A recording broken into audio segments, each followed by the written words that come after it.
नमस्कार, न्यूज 11 भारत देख रहे हैं आप। आपके साथ मैं हूं अभिषेक भारती। भ्रष्टाचार पर वार, एक बार नहीं बार बार। Thank you CM Hemant Soren, thank you CM sir. पहले देवघर सीओ अनिल सिंह और अब रजिस्ट्रार राहुल चौबे दोनों निलंबित हो गए हैं। न्यूज 11 भारत का इंपैक्ट कहें या बाबा का आशीर्वाद कहें, पर भ्रष्टाचारियों पर एक के बाद एक सीएम लगातार वार कर रहे हैं और जनता सीएम को साधुवाद दे रही है। देवघर के लिए बड़ी खबर है कि पहले अनिल सिंह निलंबित हो गए हैं और अब रजिस्ट्रार राहुल चौबे निलंबित हो गए हैं। तो सब मिलकर दोनों हाथ उठाकर बोलिए हर हर महादेव। ये रिपोर्ट देखिए। आपको तो याद ही होगा, पहले देवघर सीओ अनिल सिंह, अब देवघर रजिस्ट्रार राहुल चौबे। सीएम का ताबड़तोड़ फैसला, दोनों भ्रष्टाचारी निलंबित। लेकिन हम फिर कह रहे हैं, यह सिर्फ शुरुआत है, पिक्चर अभी बाकी है मेरे दोस्त। अभी तो और भी कई भ्रष्टाचारियों का नंबर है और रह गए आप दोनों। आपको तो होटवार भी जाना है। अभी तो आपको अपनी अपनी संपत्ति का ब्यौरा देना है, निगरानी को बताना है कि कमाई कहां से आई। पोतों पर भी शिकंजा कसना है। बस थोड़ा सा धैर्य रखिए, बाबा का पंचशूल है। बाबा नगरी में हुए पाप का हिसाब होगा। बस थोड़ा और इंतजार। तो ये तो एक कहानी हमने आपको दिखाई। अब बात होगी खाता नंबर 119 की। आपको याद होगा, खाता नंबर 119 से जुड़ी मैडम है मैडम अनीता शर्मा। मैं मैडम शब्द का इस्तेमाल कर रहा हूं विथ ड्यू रिस्पेक्ट। अब तो आपको बुरा नहीं लगना चाहिए। आपको एतराज था कि हमने कुछ शब्दों का इस्तेमाल किया जो कि एक महिला के लिए इस्तेमाल नहीं होना चाहिए। आपको एतराज है कि हमने आपके लिए गुंडी शब्द का इस्तेमाल किया, हमने आपके लिए माफिया शब्द का इस्तेमाल किया। हम माफी मांगते हैं, हम सच में माफी मांगते हैं, इसलिए क्योंकि सही बात है, एक महिला के लिए इन शब्दों का इस्तेमाल नहीं होना चाहिए। लेकिन आपके लिए कौन से शब्द का इस्तेमाल करें ये आज हम नहीं कहेंगे, आज ये जनता तय करेगी। मेरा काम था माफी मांगना, मैंने मांग ली माफी। लेकिन आज जनता देखेगी कि आपने कौन कौन से झूठ बोले हैं अपने प्रेस कॉन्फ्रेंस में। मैडम, मैंने आपसे वादा किया था ना कि सबसे ज्यादा कवरेज अगर कोई आपको देगा तो वो न्यूज 11 भारत देगा। हम मीडिया है, हमारा काम है हर पक्ष को दिखाना। आपके पक्ष को भी हम दिखा रहे हैं और पूरे सशक्त तरीके से दिखा रहे हैं, उसी शिद्दत के साथ दिखा रहे हैं बाकी पक्षों को जिस तरीके से दिखा रहे हैं। लेकिन अपने प्रेस कॉन्फ्रेंस में आपने कुछ बातें कही, हमारे कुछ सवाल थे जिनके आपने जवाब नहीं दिए। आज आपके कई झूठ, उन झूठ का भी पर्दाफाश करेगा न्यूज 11 भारत। हम तथ्यों के साथ बात करते हैं मैडम। ये जो पुलिंदा मैंने सामने रख रखा है, ये जो पुलिंदा है, आपके एक एक झूठ का ये जवाब है। तमाम डीड्स जो रख रखे हैं हमने, सब कुछ। खैर, तमाम बातें होंगी, पहले आपके झूठ का पर्दाफाश होता। ये रिपोर्ट देख लीजिए। आपको तो याद ही होगा, मैडम को हमारे शब्दों से ऐतराज था। अब ये तस्वीर देखिए, ये है अनीता शर्मा, ये है अनीता शर्मा के गुर्गे, ये है अनीता शर्मा की गाड़ी और ये है पुलिस। ये सब तस्वीरें खाता नंबर 119 की, खाता नंबर 119 के प्लॉट नंबर 336 की तस्वीर है। ये सीसीटीवी फुटेज की तस्वीरें हैं। अब इतने गुंडों के साथ घूमने वाले को क्या कहा जाए। अब मैडम अनीता शर्मा का गुनाह सुन लीजिए। नंबर 119 में 336 प्लॉट पर मेरे स्वर्गीय पिताजी द्वारा 10 कट्ठा जमीन खरीदा गया था 1987 सन 1987। तो आप पिछले 30 साल से वहाँ पर रह रहे हैं? पिछले 30 साल से वहाँ। अब क्या हो रहा है? बांगड़ी दे करके अब क्या हो रहा है? अब जो है अनीता शर्मा और उनके गुंडे, उनके पाले हुए तोते, हाँ, बोलिए, हाँ, वो लोग आकर के धमकी दे रहे हैं, जिसमें लालू लाल,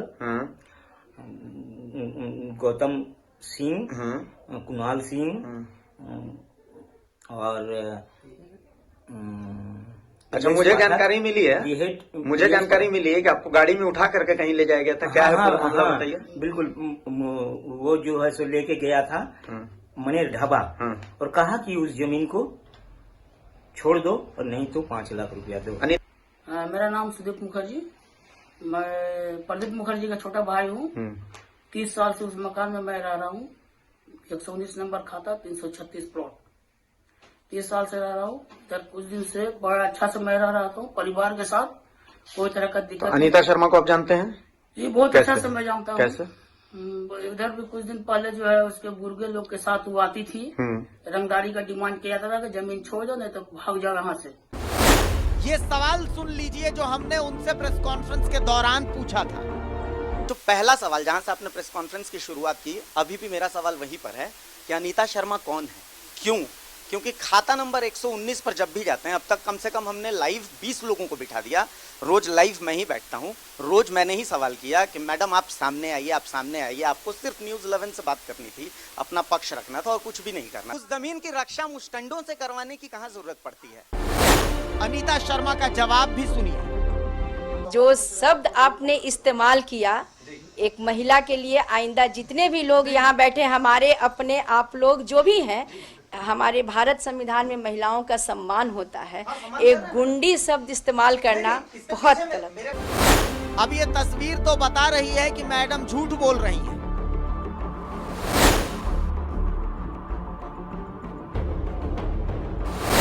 एक और सवाल सुनिए। सुमन ठाकुर को आप जानते हैं? अब जवाब सुनिए। हाँ, बोलिए।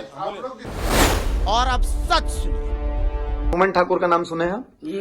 क्या है उनके साथ क्या बातचीत हुई है? उनके साथ यही बातचीत हुई थी कि वो हम लोगों को बोला कि या तो तुम लोग जमीन छोड़ दो, चाहे तो मैनेज कर लो, नहीं तो समूचा परिवार को मार के इसी जगह तोड़ देंगे।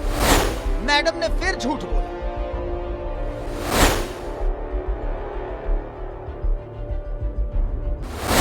अब हेहल सीओ का खेल देखिए। चिट्ठी नंबर 1, चिट्ठी नंबर 2, चिट्ठी नंबर 3। इन तीनों चिट्ठी में एक ही जमीन को लेकर अलग अलग बात। कभी गैर मजरूआ जमीन, तो कभी किसी के नाम जमीन। भला जमीन है या बेताल की कहानी है? आखिर इन गरीबों की आवाज कौन सुनेगा? इन बेचारों को तो सब डराने में जुटे हैं। कोई है जो इनकी फरियाद सुनेगा? कोई है जो इन्हें इंसाफ देगा? तो ये तस्वीरें बहुत कुछ कहती हैं और हर रोज खाता नंबर 119 से जुड़ी एक नई कहानी सामने आती है। इस खाता नंबर 119 से जुड़ी एक कहानी मैं आपको बताता हूं। आप सोच रहे होंगे ये खाता नंबर 119 आखिर है क्या, क्योंकि इतने दिन से हम दिखा रहे हैं, लेकिन अब तक कई लोग तो ऐसे हैं जिन्हें खाता नंबर 119 का सच ही नहीं पता कि इसके पीछे का सच क्या है। चलिए आज इस खाता नंबर 119 का पूरा सच आपके सामने रखता हूं। कहानी शुरू होती है तब जब झारखंड के मुख्य सचिव राजबाला वर्मा थी, रांची के रजिस्ट्रार थे राहुल चौबे। आदेश हुआ कि पूरी जमीनों को ऑनलाइन किया जाए। तब राजधानी रांची के दिल में खाता नंबर 119, एक ऐसी जमीन जिसके बारे में किसी को कुछ पता ही नहीं था आखिर ये जमीन किसकी है, कोई दावेदार नहीं था। तब जाकर के राहुल चौबे के दिमाग में एक प्लान आया।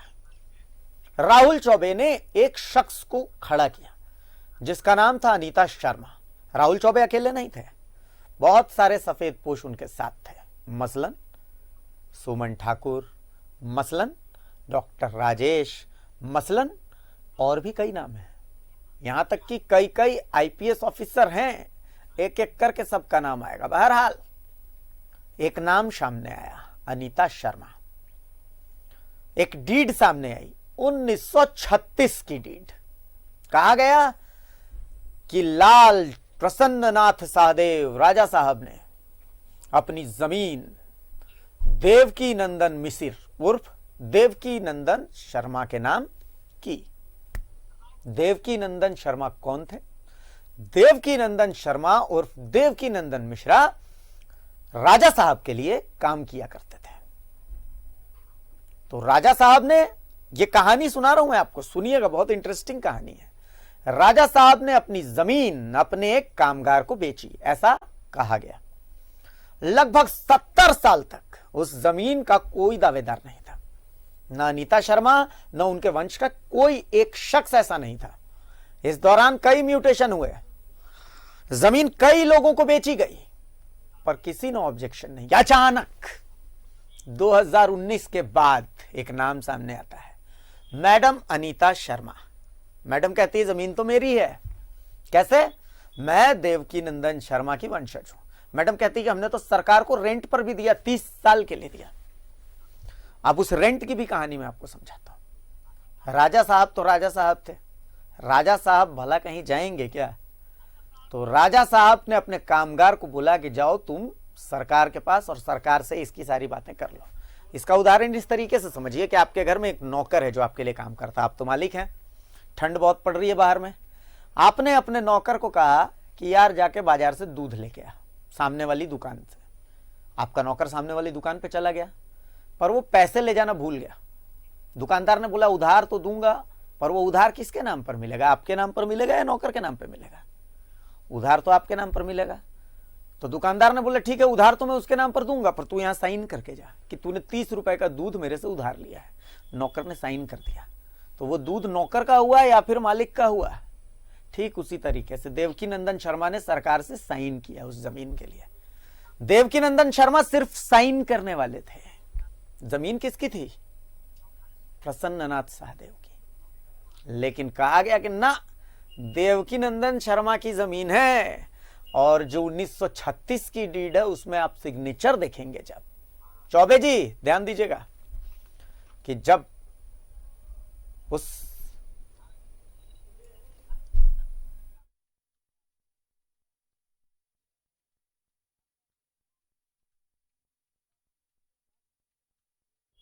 जमीन किसकी थी? प्रसन्ननाथ शाहदेव साहब की। और जो डीड थी, जो सरकारी खाता है, उस सरकारी खाते में रजिस्टर 2 में कभी चढ़ाया ही नहीं गया कि ये जमीन बिकी है। सिर्फ मनगढ़ंत कहानियां। कई लोगों ने खरीदी उस जमीन को। ऐसे ही दो लोग हमारे साथ जुड़े हुए हैं, ऐसे दो लोग हमारे साथ जुड़े हुए हैं। ये ऐसे दो आम लोग हैं जिनका कहीं कोई पकड़ नहीं है, जिन्हें कोई नहीं जानता। पूरे दिन ये मेहनत करते हैं, रिटायरमेंट का पैसा महीने के अंत में आता है, तब जाकर के शायद रात में रोटी खाते हैं। अगर रिटायरमेंट का पैसा 1 महीने नहीं आएगा तो इनकी चिंता हो जाएगी कि इनके घर कैसे चलेंगे। अब इन लोगों से 5-5 लाख रुपए मांगे जाते हैं उस जमीन के लिए जिस जमीन को इन्होंने खरीदा है। क्या ये दे सकेंगे? अमूमन आप पैनल में एक्सपर्ट को बैठे देखते हैं, पीड़ितों को नहीं, पर हम पैनल में पीड़ितों को बिठाते हैं। बहरहाल शुक्रिया मुख्यमंत्री हेमंत सोरेन की, आपने बड़ी कार्रवाई की है। हमारे साथ देवघर से मनीष जुड़े हुए हैं और हमारे साथ 2 पीड़ित भाई जुड़े हुए हैं। एक प्रदीप मुखर्जी हैं और दूसरे सुदीप मुखर्जी हैं। इनका परिचय मैं आपको नहीं बता सकता, इसलिए क्योंकि मैं खुद नहीं जानता, ये इतने आम है। ये अपना परिचय खुद बताएंगे। मनीष, मैं आपके पास आऊंगा, लेकिन उससे पहले मैं प्रदीप दा के पास जाऊंगा। प्रदीप दा, आप अपनी कहानी बताइए।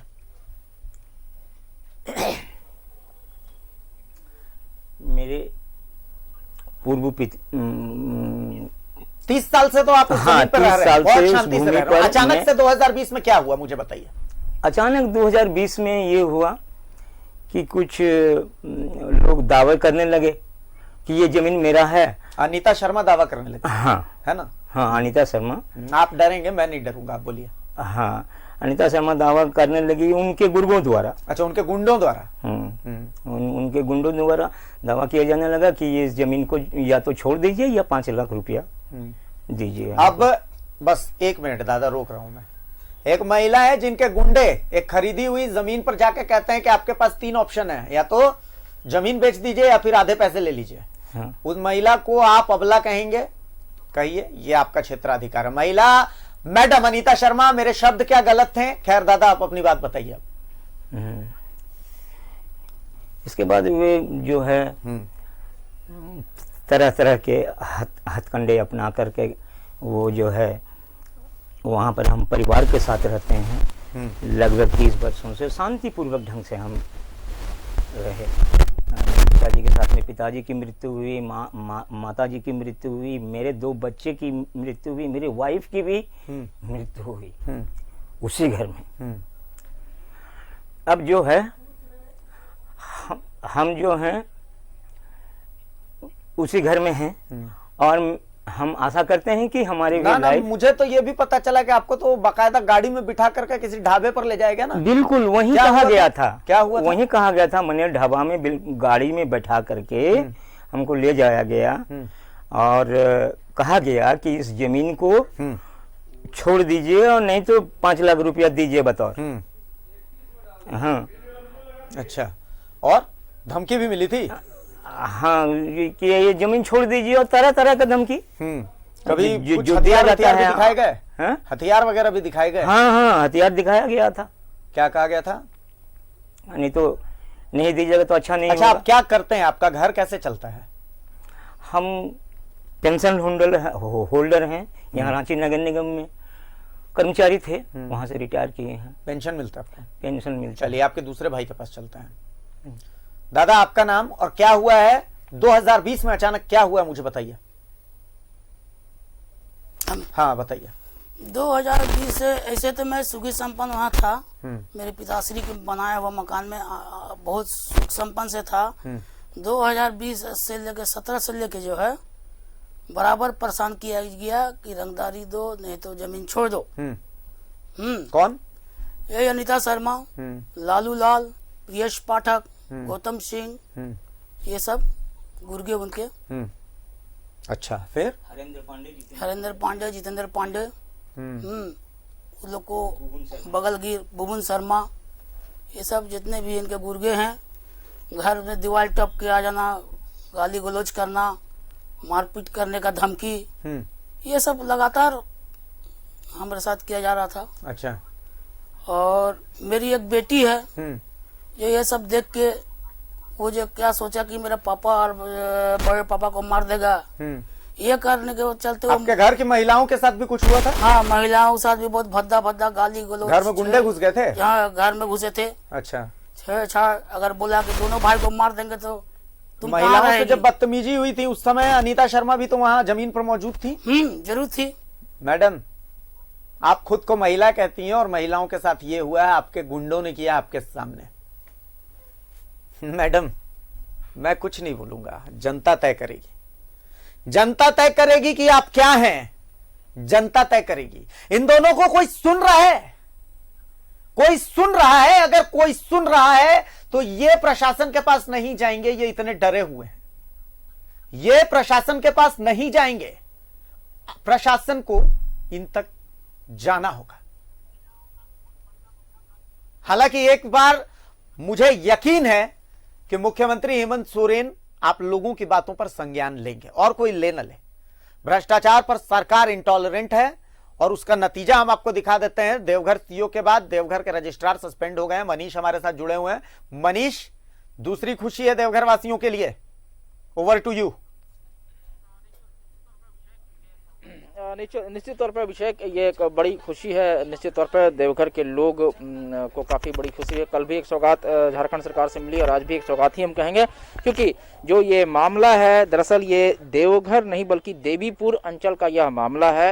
एक बड़े भूखंड को हस्तांतरित करने का मामला है और चूंकि ये एसपीटी एक्ट से भी जुड़ा हुआ मामला है, हम आपको बता दें कि उस एक्ट, उस भूखंड को पहले 2009 में एक दूसरे रैयत को ट्रांसफर किया गया और वही रैयत फिर पिछले साल यानी इस बार 2000 दिसंबर जो 20 जो गुजर गया कोविड-19 14-12 के रात में आकर के इसी कार्यालय, मेरे जो हम जहाँ खड़े हैं यही है वो कार्यालय, रजिस्ट्रार ऑफिस, जहाँ पर रात में रजिस्ट्री की गई है और एक निजी कंपनी के हाथों दी गई है और उस निजी कंपनी का मालिकाना और बागडोर एक राजनीतिक चेहरे के पास है, इमारत है। हमारे साथ विष्णुकांत जी हैं।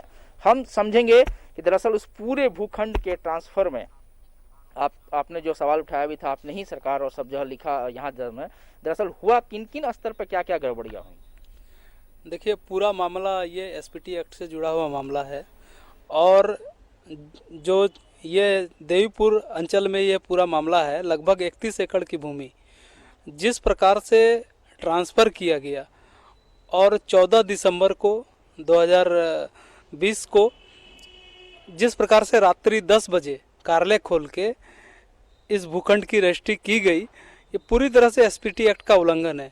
इसमें नियमतः कहा जाता है कि उस भूखंड उस रैयत का व्यक्ति होना चाहिए, तभी उसको ट्रांसफ़र हो सकता है। किसको ट्रांसफर किया गया? देखिए, ये अनामिका गौतम जो गोड्डा सांसद निशिकांत दुबे जी की पत्नी है और उनकी कंपनी धन्यभूति इंटरप्राइजेज, जिसको ट्रांसफ़र कर दी गई, और ये पूरी तरह से इलीगल है और एसपीटी एक्ट में इसका उल्लंघन करके कंडिका 20 के अंतर्गत ये पूरा जो है मामला पूरी तरह से संदेहास्पद है, जिसको लेके हमने माननीय मुख्यमंत्री देवघर के उपायुक्त मुख्य सचिव को एक आवेदन के माध्यम से सूचित किया था, जिसको लेके राहुल चौबे जो सब रजिस्ट्रार हैं देवघर के, उनको आज सूचना मिली है कि निलंबित कर दिया गया। एक तो हुआ कि रात्रि में हुआ निबंधन, जिन आदमी से कंपनी को ट्रांसफर किया गया, क्या उससे पहले उन्होंने किसी से लिया था इस चीज को, इस जमीन को? जी, इससे पहले उमेश कुमार जो यहाँ का बड़ा भूमाफिया है और उनके ऊपर भी कई यहाँ के सफेद पोश और कई प्रशासनिक अधिकारियों का बर्दाश्त है, लेकिन जो लड़ाई हमने भ्रष्टाचार के खिलाफ। उन्होंने किससे लिया था जानने, वो जमीन किससे उन्होंने लिया था?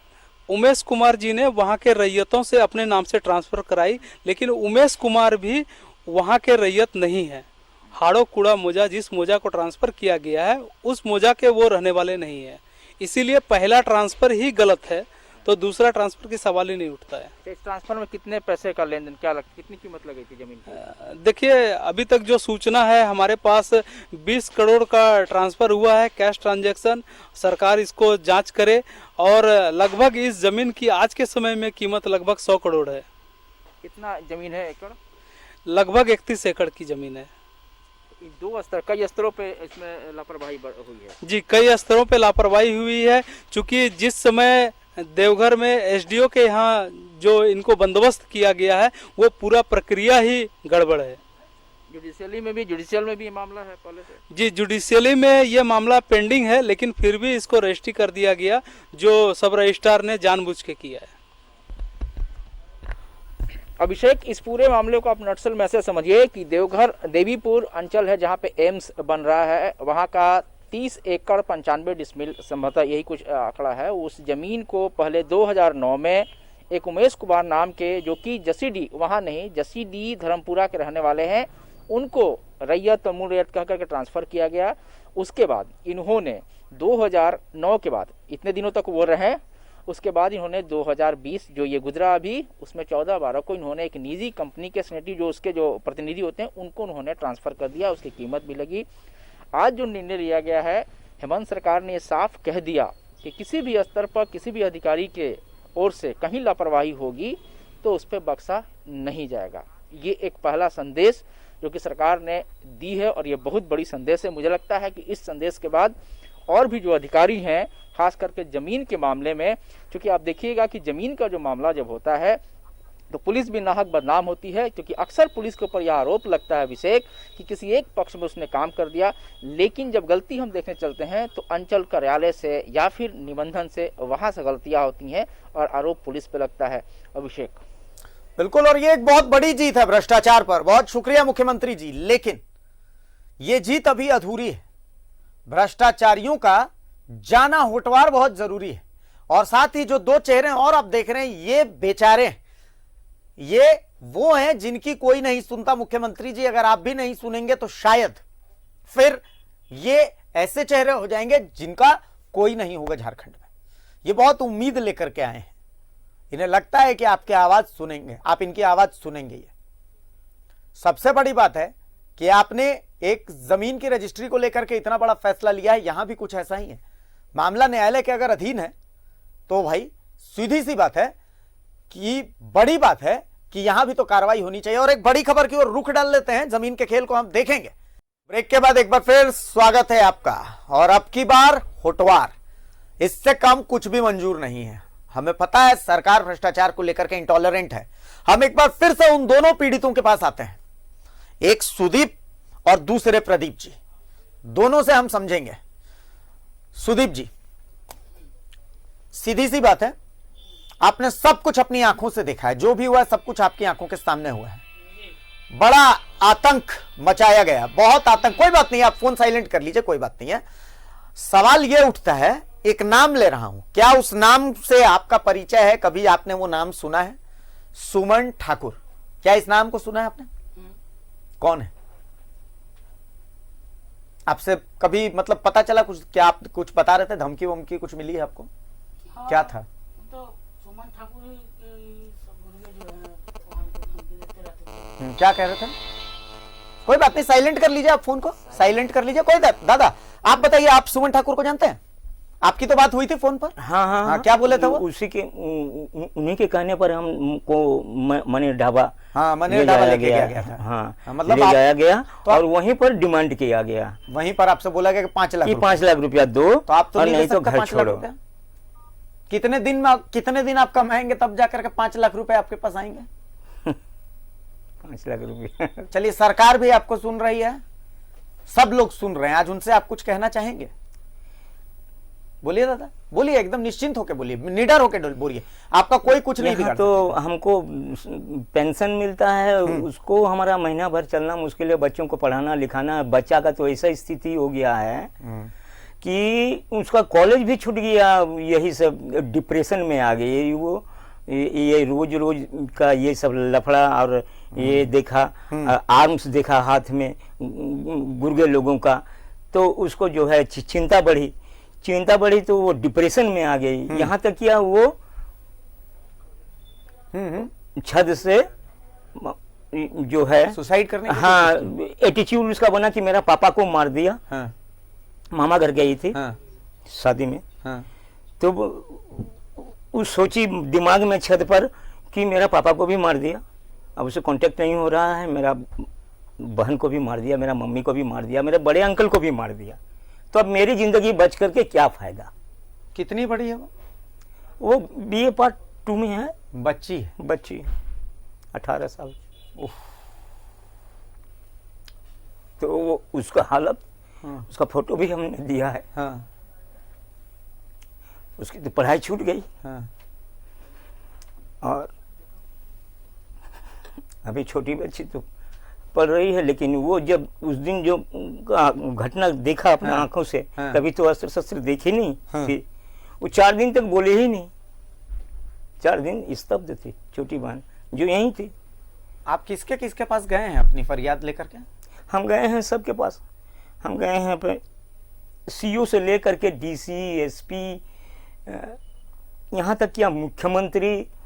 CO से याद है, हेहल CO साहब, आप ही बता दीजिए कि इस जमीन का नेचर क्या है। सबसे पहले आप एक चिट्ठी में कहते हैं कि भाई ये गैर मजरूआ जमीन है, हाँ, हमको अभी तक समझ में नहीं आया कि दूसरी चिट्ठी में कहते हैं कि ये अनीता शर्मा की जमीन है, किसी चिट्ठी में आप कुछ कहते हैं दिलीप कुमार साहू की जमीन है, मतलब आपको भी समझ में कुछ नहीं आ रहा है कि आखिर ये हो क्या रहा है।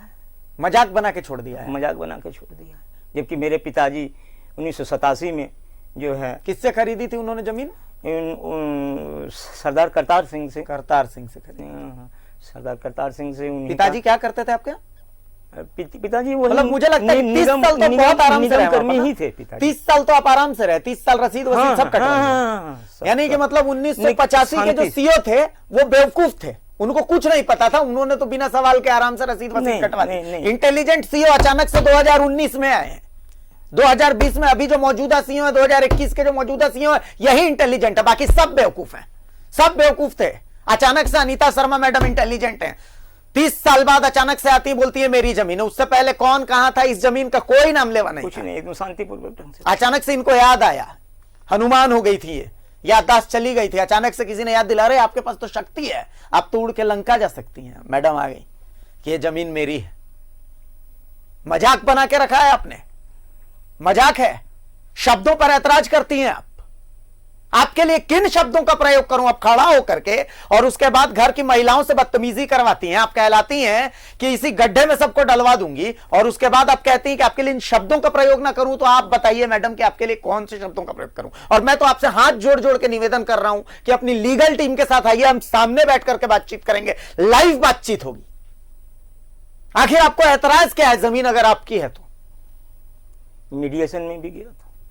जी जी बोलिए ना, बोलिए बोलिए। अब मीडिएशन में भी बोली कि हमारे ये फ्रॉड डीड है सरदार करतार सिंह का, आप लोग जो है सो मेरे डीड में आ जाइए, मेरे डीड में आ जाइए।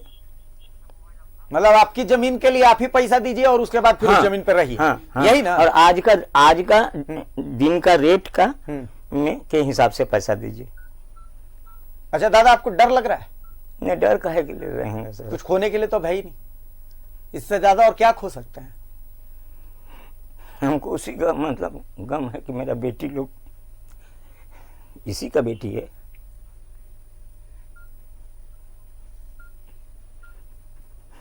सारे मेडिकल रिपोर्ट ऐसा गिरी जैसे कि ये माथा और हाथ में, दोनों हाथ में चोट लगा था।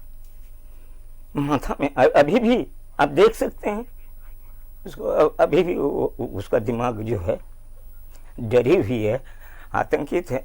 किसी तरह बचा के ले आए। एक एक आंसू का हिसाब देना होगा, सबको देना होगा एक एक आंसू का हिसाब।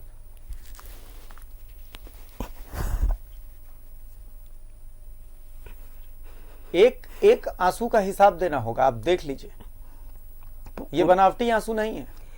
आरके सिंह आए थे, मेडिकल कॉलेज का पूरा रिपोर्ट है सर। आप सर देख सकते हैं इस रिपोर्ट को, लड़की को भी देख सकते हैं। उसका पढ़ाई छूट गया, उसका सब कुछ खत्म। मतलब क्या बोलिएगा? सुदीप जी जी बोलिए। कुछ कहना चाह रहे हैं? क्या कहेंगे, हम लोग तो हर जगह फरियाद लेके गए लेकिन कोई हमारा फरियाद नहीं सुना। नहीं सुना। थाना से लेके एसपी से लेके अभी आपको सब लोग सुन रहे हैं, कुछ कहेंगे? कोई नहीं सुना। अभी सब लोग सुन रहे हैं, मांगिए इंसाफ। जो कहना है कह दीजिए। और क्या? आपको कौन कौन धमकी देता है, कौन कौन डराता है? अनीता शर्मा हुआ, कुणाल सिंह हुआ, गौतम सिंह हुआ, लाल रमेश नाथ साहदेव उर्फ लालू। मनीष, कमाल की बात देखिए, सुनिए। ये लड़ाई हमारी है और ये लड़ाई अधूरी नहीं है, ये लड़ाई पूरी है। हम पूरी लड़ाई लड़ेंगे।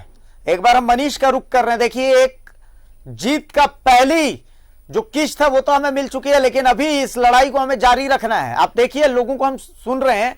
रांची की बात है, यह उसी अंचल की बात है जहां पर कभी अनिल सिंह तैनात थे।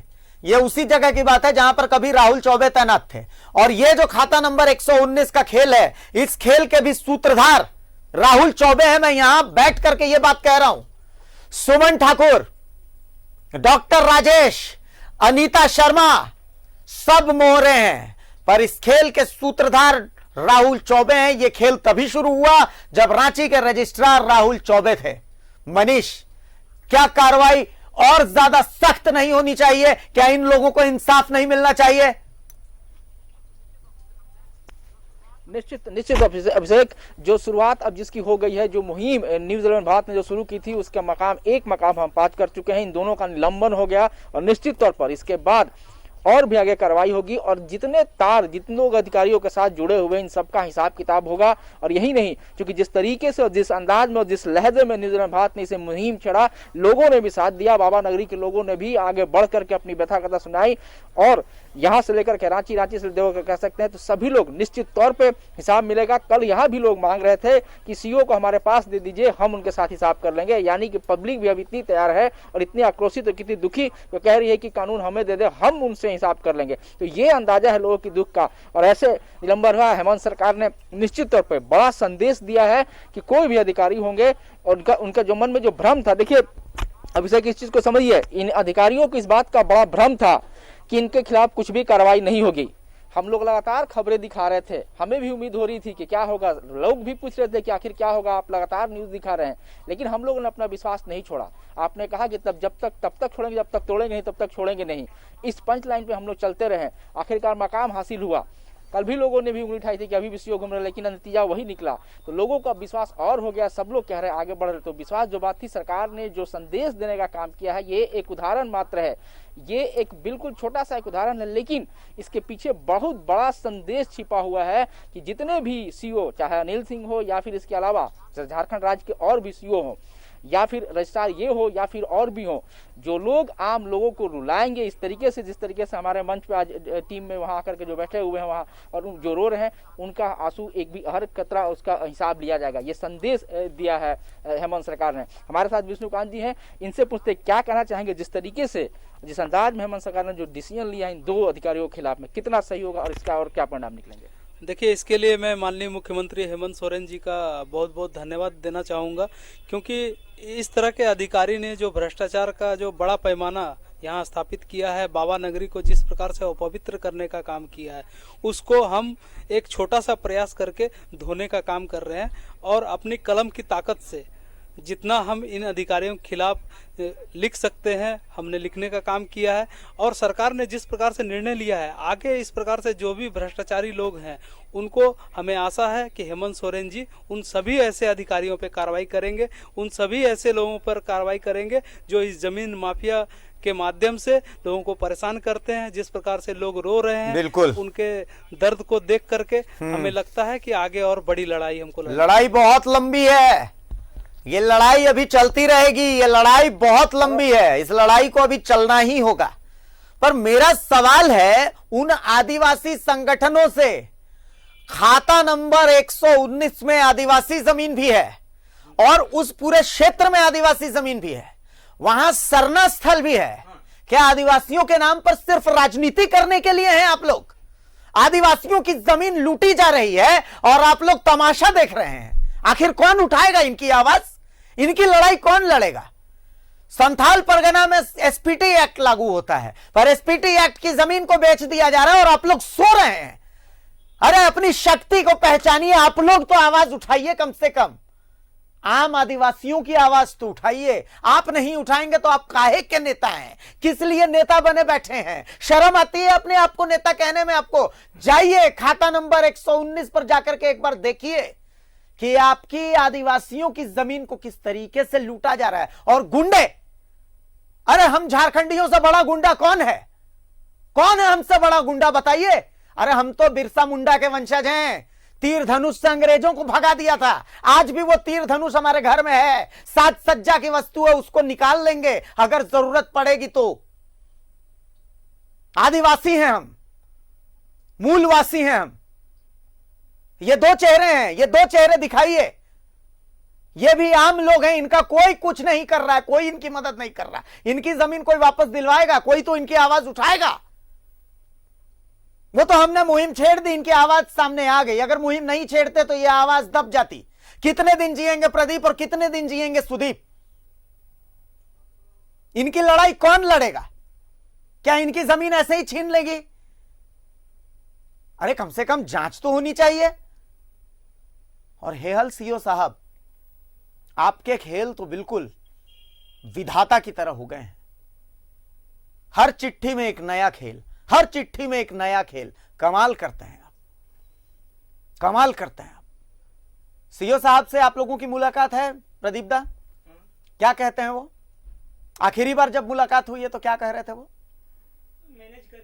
मैनेज करने को कहते हैं। हाँ, कहते उस हैं। समय के जो जांच अधिकारी हैं वो भी पंडरा ओपी के उस समय के जो जांच अधिकारी थे वो भी कहते वो हैं भी मैनेज कर वही लीजिए। बात बोलते थे कि मैनेज कर लीजिए, छोड़िए। बुधेश्वर उरांव नाम था ना उनका? हाँ, बुधेश्वर उरांव। बुधेश्वर उरांव कहते हैं कि मैनेज कर लीजिए। सब लोग कहते हैं मैनेज कर लीजिए। हाँ, मैनेज कर लीजिए, दे लीजिए, बैठ करके समझौता कर लीजिए, क्या है क्या है। अपनी ही जमीन के लिए आप मैनेज कर लीजिए, हाँ। समझौता कर लीजिए। हाँ, सुदीप दा, बोला जाए। सरकार सुन रही है, बोलिए सरकार से क्या कहना चाहते हैं? क्या हमको न्याय हमको मिलना आशा है चाहिए, न्याय मिलना चाहिए, और क्या। हमको न्याय मिलना चाहिए। हमारे हम लाचार हैं, मेरे कोई पापा हमारी बना बात गए नहीं हैं, आज हम सुनता लोग एक बार उसमें सुदीप दा को बोल लेने दीजिए, फिर प्रदीप दा आपके पास आऊंगा। बोलिए सुदीप। इतने सुख संपन्न से थे, आज 3 साल से किसी और का जमीन हो गया। 30 साल के बाद 80 नोटिस देते हैं, कभी ये सरकारी भूखंड है तो कभी दिलीप साहू का है जो आज कभी जेल में है। गैर दिलीप मजूर साहू उनका था, कभी आज अनीता शर्मा का हो गया। इस तरह से हमको बहुत टॉर्चर किया गया। अभी तो आपको वहां रहने में भी डर लगता होगा, कब क्या हो जाए। बिल्कुल बिल्कुल सुरक्षा की कोई व्यवस्था नहीं है। कोई व्यवस्था नहीं है। एनी टाइम वहाँ गुर्गे लोग उसके बैठे रहते हैं कुर्सी पर। हाँ, अपराधी चरित्र के लोग आना जाना, कोई भी घुसता है तो उसको मार देना, पीट देना, सब आम बात है वो लोग के लिए। थाना कुछ सुनती ही नहीं है। पूछा जाता है बहुत तरह का बात।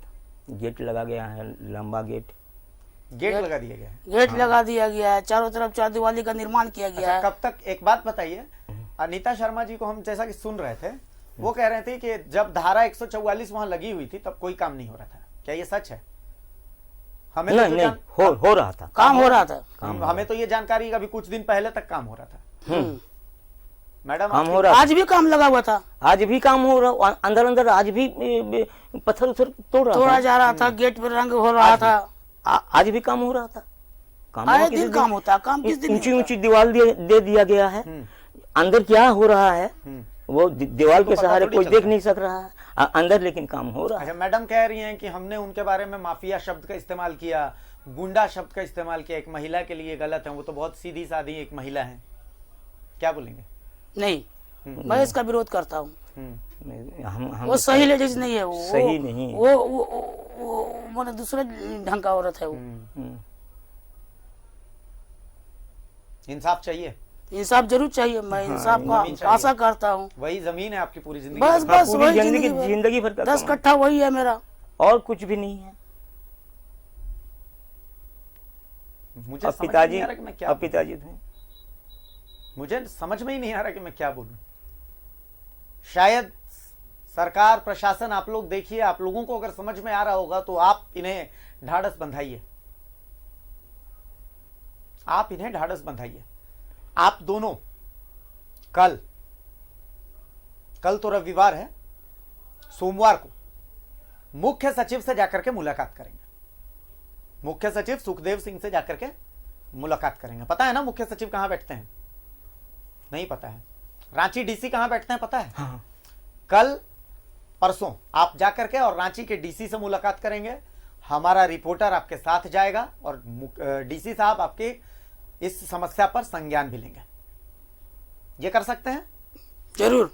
डीसी साहब के पास जाएंगे दादा? जरूर जाएंगे, निश्चिंत होकर के जाएंगे। हमारे रिपोर्टर को हम आपके साथ भेजेंगे, ठीक है? सोमवार को जाकर के उनसे मुलाकात करिएगा और उनको जाकर के एक एप्लीकेशन दीजिएगा, ठीक है? कि आपको बार बार धमकाया जा रहा है, डराया जा रहा है, ऐसी ऐसी बात है, वो जमीन आपकी है और सारी जो आपके पास फुटेजेस हैं वो तमाम फुटेजेस की एक कॉपी भी उनको दी जाएगी, ठीक है?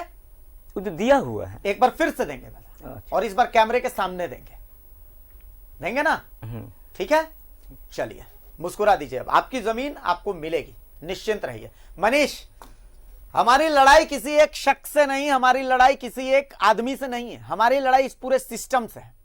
और उस सिस्टम के जो करप्ट पार्ट्स हैं, हम कोशिश कर रहे हैं कि उन करप्ट पार्ट्स को हटा दिया जाए। और बहुत शुक्रिया है मुख्यमंत्री हेमंत सोरेन का कि वो ताबड़तोड़ फैसले ले रहे हैं, लेकिन इन मामलों में भी त्वरित फैसला लेना है और जो दोषी हैं उनको होठवार पहुंचाना है, क्योंकि तभी एक सशक्त मैसेज जाएगा। मनीष,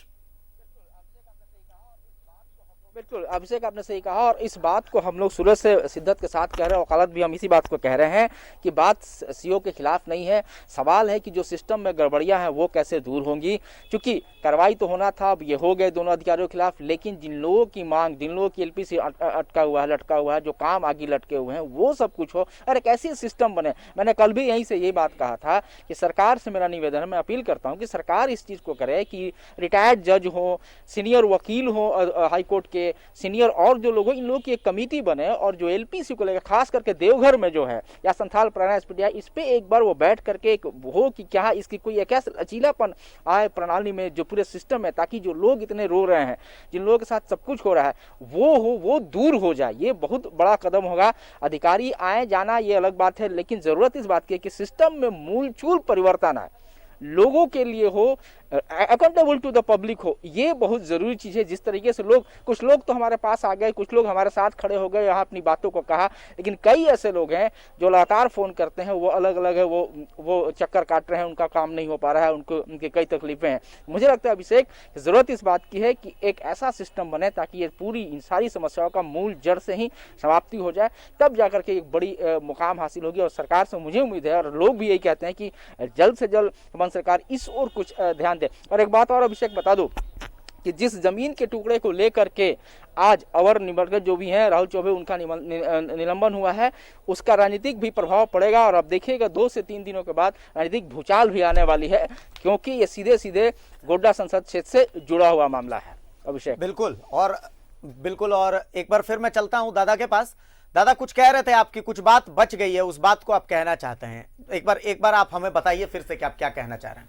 ये जो अनीता शर्मा है, इनके कोई बोलते हैं कि भाई लगते हैं, वो वकील साहब क्या हरेंद्र पांडे, हाँ हरेंद्र पांडे, जितेंद्र पांडे है ना, उनके घर पर जाकर के बोलते हैं भाई लगते हैं। और वहीं पर जो है उनका घर भी मीटिंग होता है। हाँ, उन्हीं का घर हमारे घर के ठीक जस्ट बगल में ही है। ठीक है। और वहीं से प्लानिंग सेट होता है, वहीं से क्या क्या होता है बुलाते हैं लोगों को, पता नहीं। और उसके बाद आकर के जो है सोई खेल चमकाना या सबसे ताजुब। एक बार फिर से देखिए, सब लोग देख रहे हैं, किस किस ने आपको धमकाया है, तमाम नाम ले लीजिए। एसएसपी साहब सुनिएगा, बोलिए।